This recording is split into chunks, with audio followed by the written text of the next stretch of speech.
En este video vamos a trabajar la parte del análisis bivariado de datos. En la parte anterior, ¿cierto? Vimos el trabajo de manera univariada. Vimos las tres medidas o las tres formas que hay para resumir datos. El- la tabulación, ¿cierto? Tablas de frecuencia, gráficos y el cálculo de los estadísticos descriptivos. Y lo que vamos a hacer ahora es llevarlo al cruce de variables. Entonces vamos a ver dos grandes análisis. Uno de ellos tiene que ver con las tablas de doble entrada o tablas de contingencia para poder cruzar dos variables y ver frecuencias conjuntas. Vamos a ver que R tiene algunas opciones para generar tablas total-total, que es el cálculo de las frecuencias con respecto a los totales o respecto a las filas o respecto a las columnas. Y vamos a ver el análisis para variables cuantitativas cuando se contrastan dos variables mediante el gráfico de dispersión. Bien, y algunas otras opciones extras. Vamos a ir trabajando con la base de datos de Student Math, que, que- que es del estudio de Cortés y Silva. Yo dejé acá todo en blanco en las pantallas, en caso de que hayan entrado directamente a este video y no hayan pasado por el de univariado. Por tanto, voy a hacer el paso desde cero, o sea, desde la carga de los datos que están acá. En la parte anterior también le dimos el mismo nombre a los datos, así que si ustedes ya tienen cargada la base de datos de Student Math con el nombre de estudiante, todo lo que está abajo lo pueden ejecutar directamente. No olviden que si apagaron el computador o qué sé yo, lo vuelven a encender, si bien los datos pueden estar cargados en el ambiente global, siempre es bueno ejecutar la función attach para la lectura de las variables de manera individual sin el enlace del signo dólar a la base de datos. Bien, entonces iniciamos esta parte. La línea 2 hace la lectura de los datos. Recuerden que los datos están en formato CSV, separado por coma. El separador es punto y coma. En este caso, entonces damos correr, buscamos en el escritorio y tenemos la base studentmath.csv. La cargamos, se leyó acá en el ambiente, tenemos 395 observaciones para 33 variables, usamos la función attach para que se carguen las variables. Okay. Yo acá tengo un warning que probablemente le pueda aparecer a ustedes, y es porque el nombre ya había sido ocupado. Bueno, en realidad fue ocupado con los mismos datos, así que no hay ningún problema con eso. Es una advertencia que hace R en caso de que yo use el mismo nombre para otro conjunto de datos y no me esté dando cuenta. Eso también lo pueden verificar acá en el ambiente.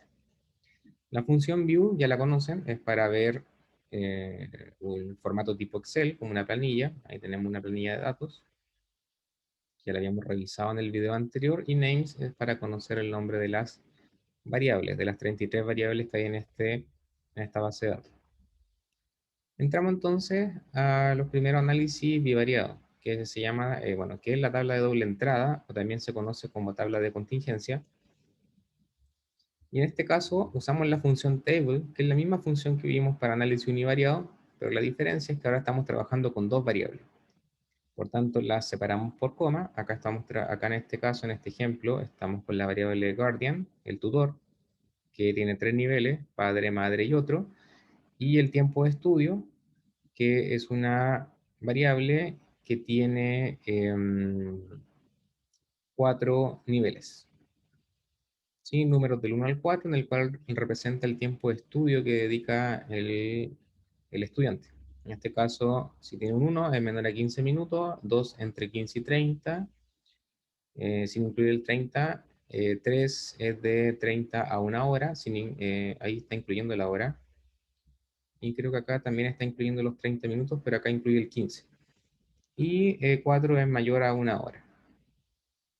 Entonces, ejecutamos esta función y nos queda entonces la tabla de doble entrada en esta parte. Bien, acá se ven los niveles de la variable tutor. Aquí están los tres niveles. Los niveles de la variable tiempo de estudio, que está acá arriba.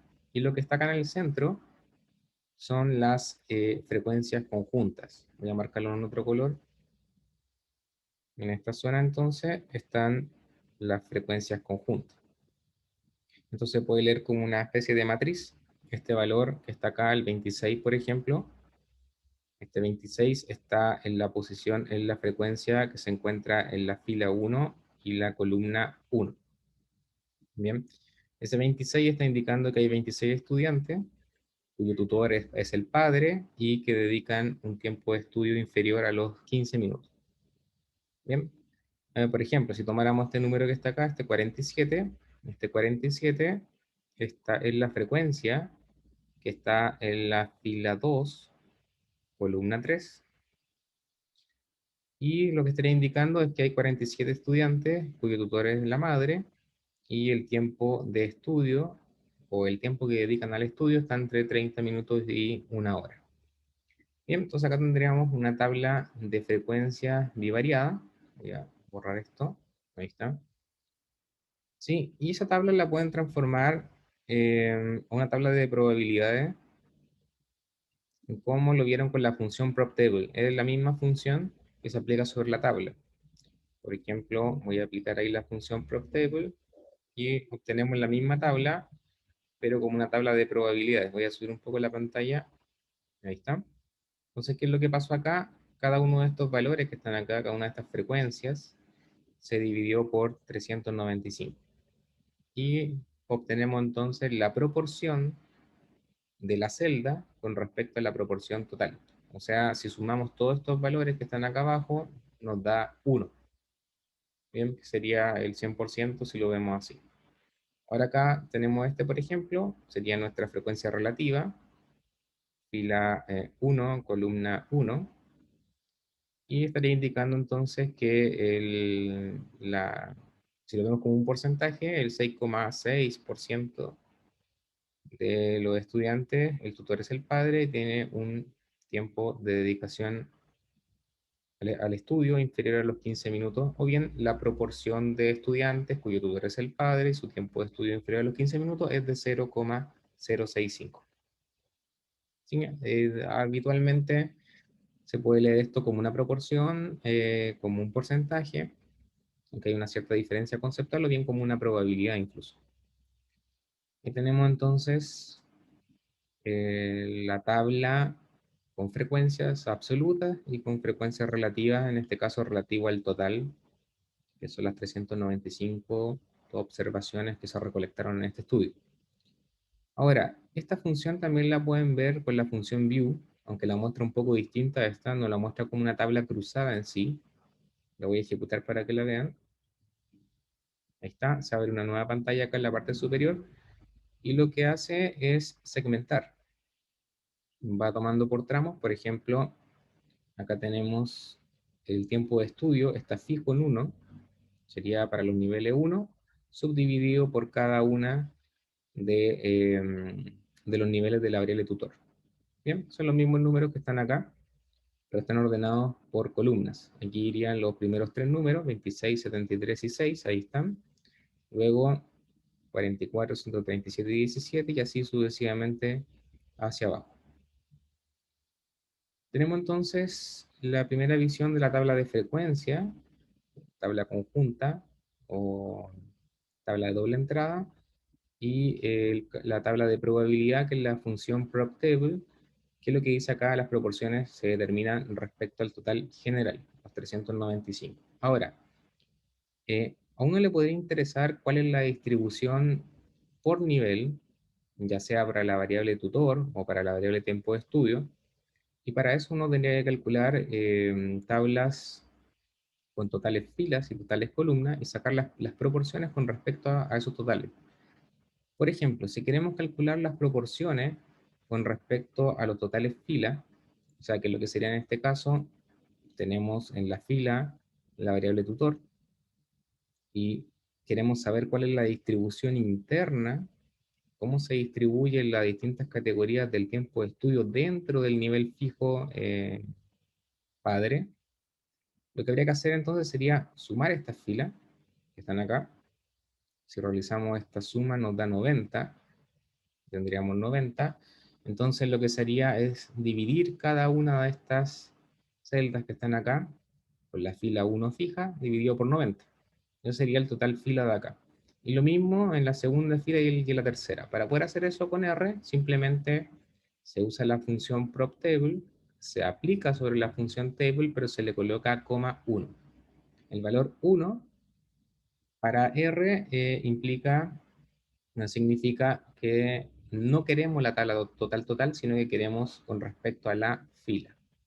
Si ejecutamos eso, van a ver que la tabla es distinta a la anterior, porque ahora lo que nos está mostrando es la distribución interna con la variable, con el nivel, perdón, padre de tutor es fijo. Entonces acá, si observan, la suma de esos valores ahora da 100%. La tabla anterior es con respecto al total. Aquí toda la suma esta da 100% o da 1. En este caso, como son proporciones, esa suma da 1. Ahora no, ahora da 1 por fila.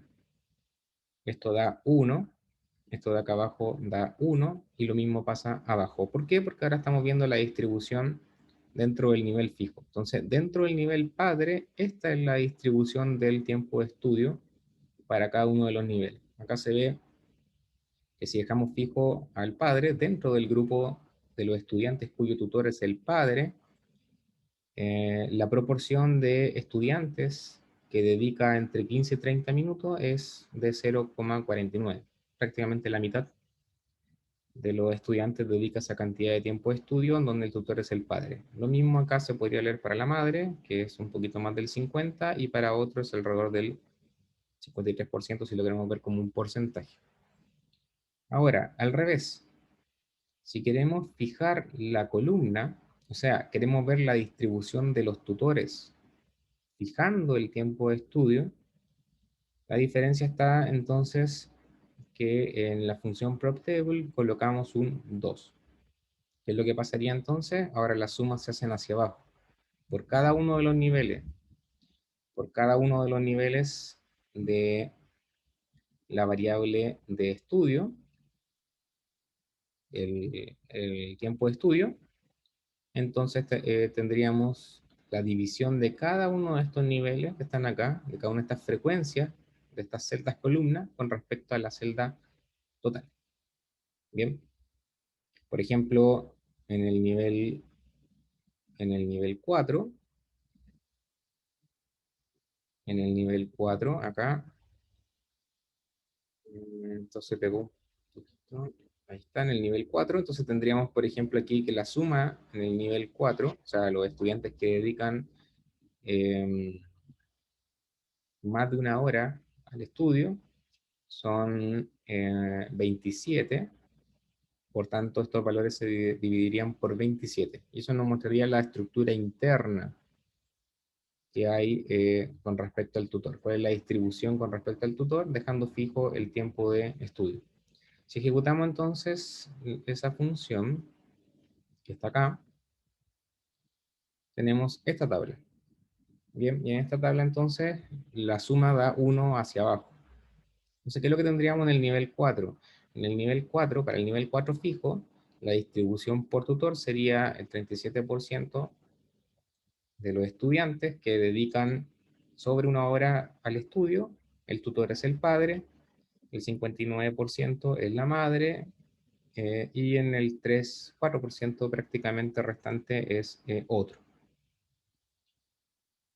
Entonces con eso tenemos un primer acercamiento a lo que serían las tablas cruzadas. En este caso trabajamos con dos variables que en sí son cualitativas, porque el tutor es una variable cualitativa nominal. Eso significa que el nivel no muestra orden, no hay jerarquía acá.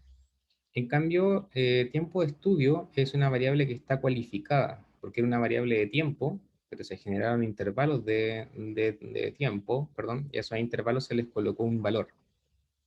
Por lo tanto, esta variable es cualitativa ordinal porque el pertenecer a un tiempo u otro, que yo tenga el valor 1 o el valor 4, eso indica en el caso, por ejemplo, de 4, que dedico más tiempo de estudio a cuando tengo el valor 1. Por lo tanto, aquí sí hay una jerarquía y estaríamos ante una variable entonces cualitativa ordinal.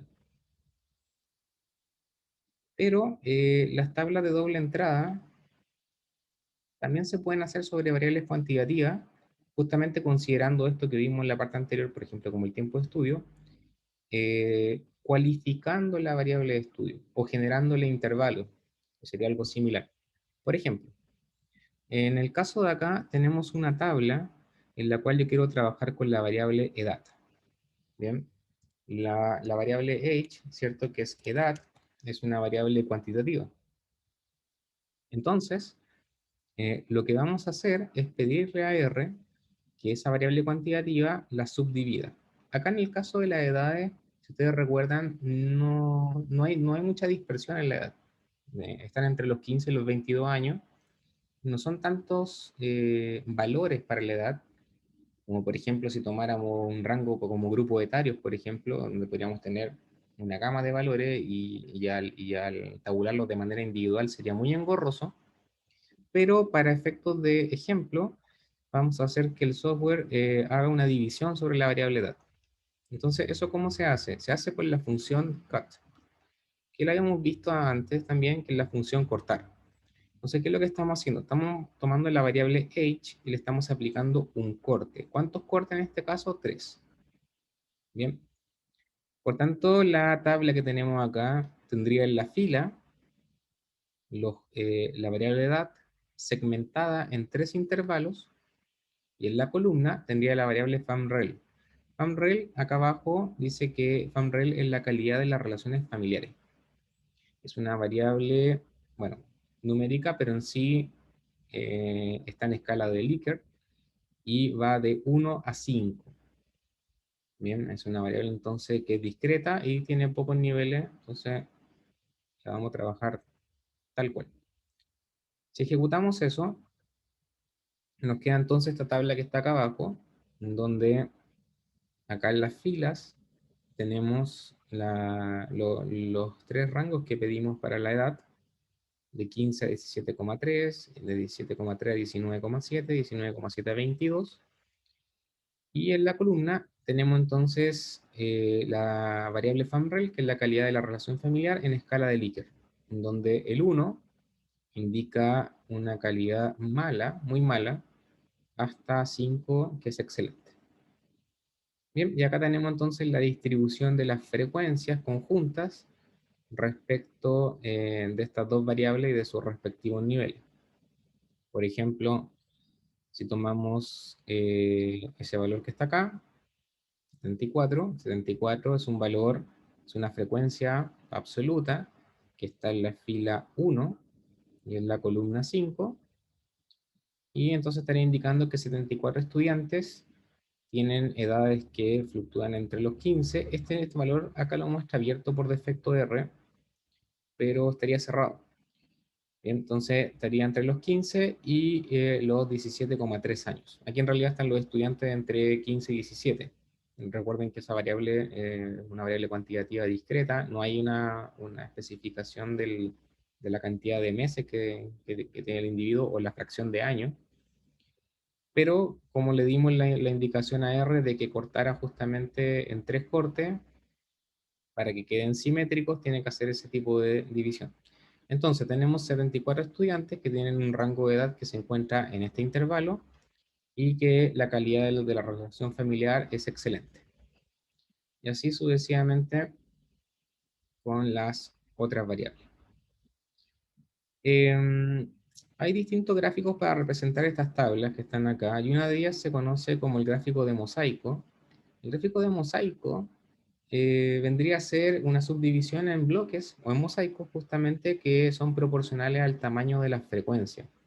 Acá tenemos un ejemplo en el cual se aplica la función que se llama mosaic plot, y la función mosaic plot se tiene que aplicar sobre justamente una relación entre variables. Esto es similar a lo que vimos en el diagrama de caja, en el cual yo generaba un diagrama de caja, por ejemplo, en función a otra variable. Entonces, ¿qué es lo que se genera acá? Acá el tiempo de estudio, que serían los 4 niveles que hay de tiempo de estudio, se genera en función, aquí está la virgulilla, para indicar que el tiempo de estudio está en función de la variable tutor. Recuerden que tutor es una variable con 3 niveles, Por tanto, y tiempo de estudio es una variable con 4 niveles. Por tanto, se debería generar un gráfico de mosaico con 12 niveles proporcional a la frecuencia. Recuerden que la función main es para ¿cómo se llama? El parámetro main es el nombre. Acá le colocamos gráfico de mosaico, como ejemplo. Y si ejecutamos esta línea, tenemos entonces el gráfico de mosaico acá en la parte inferior derecha. Bien, quedan las variables acá y si se fijan, se muestra de manera explícita cuáles son los niveles, por ejemplo, de la variable tutor. Acá están los 3 niveles. Y en la parte superior tenemos los 4 niveles que hacen referencia al tiempo de estudio. Y estos bloques son proporcionales a los distintos tamaños que hay de la variable. Ustedes recuerdan acá, nosotros hicimos la tabla de tiempo de estudio y, y tutor. Esos son los valores, perdón, le voy a quitar el prop table para que se vean como frecuencia. Ahí está. Entonces estos valores que están acá están representando justamente los tamaños de las distintas frecuencias que están en este lugar. Lo invito ahí a explorar cuáles son las opciones del gráfico de mosaico, porque hay opciones en las cuales yo puedo incluir los valores dentro del gráfico. Eso lo voy a dejar como tarea.